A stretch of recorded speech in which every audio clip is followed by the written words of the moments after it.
Number 2، حدیثوں میں روزے کے اعتبار سے یا قیام اللیل کے اعتبار سے ایک خاص لفظ آیا ہے، ایماناً واحتساباً۔ اس کے کیا معنی ہے؟ اللہ کے نبی صلی اللہ علیہ وسلم فرماتے ہیں من صام رمضان ایماناً واحتساباً غفر له ما تقدم من ذنبه، جو ایمان اور احتساب کے ساتھ روزے رکھے، جو ایمان اور احتساب کے ساتھ روزے رکھے رمضان کے، اس کے پچھلے سارے گناہ معاف ہو جاتے ہیں۔ اس کو بخاری مسلم نے روایت کیا ہے۔ اسی طرح سے بخاری اور مسلم ہی کی روایت میں ہے، آپ نے فرمایا من قام رمضان ایمانا واحتسابا غفر له ما تقدم من ذنبه، کہ جو ایمان اور احتساب کے ساتھ رمضان کا قیام کرے، یعنی رات میں تراویح پڑھے، اس کے پچھلے سارے گناہ معاف ہو جاتے ہیں۔ تو یہاں پر ایمان اور احتساب کے ساتھ روزے رکھنا، ایمان اور احتساب کے ساتھ میں قیام اللیل کرنا، تراویح پڑھنا، اس کا کیا مطلب ہے؟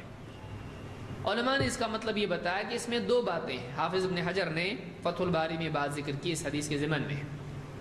ایمان کے ساتھ کا مطلب یہ ہے کہ ایک آدمی جو ثواب اور اجر اللہ تعالیٰ نے اس نیکی پر رکھا ہے، اس پر یقین کے ساتھ روزے رکھے، یقین کے ساتھ تراویح پڑھے۔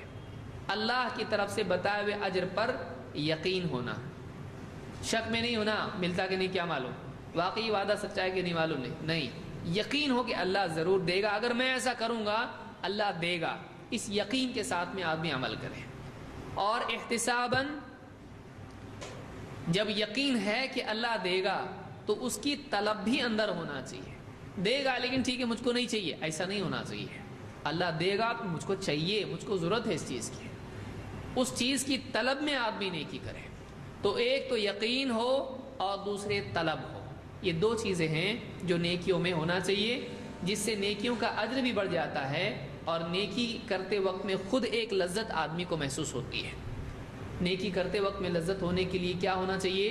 اس نیکی پر اجر کا یقین، اور اس یقین کے ساتھ اس اجر کی طلب آدمی کے اندر ہونا چاہیے، رغبت اس کے اندر ہونا چاہیے۔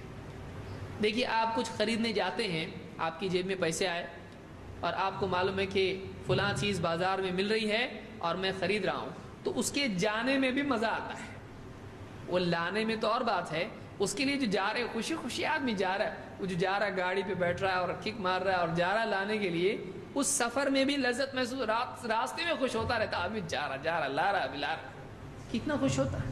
ابھی لیا بھی نہیں اس نے، پایا نہیں اس نے، لیکن پانے کی کوشش میں بھی لذت آتی ہے جب اس چیز کے ملنے کا اور اس کی عظمت کا یقین آدمی کے دل میں ہوتا ہے۔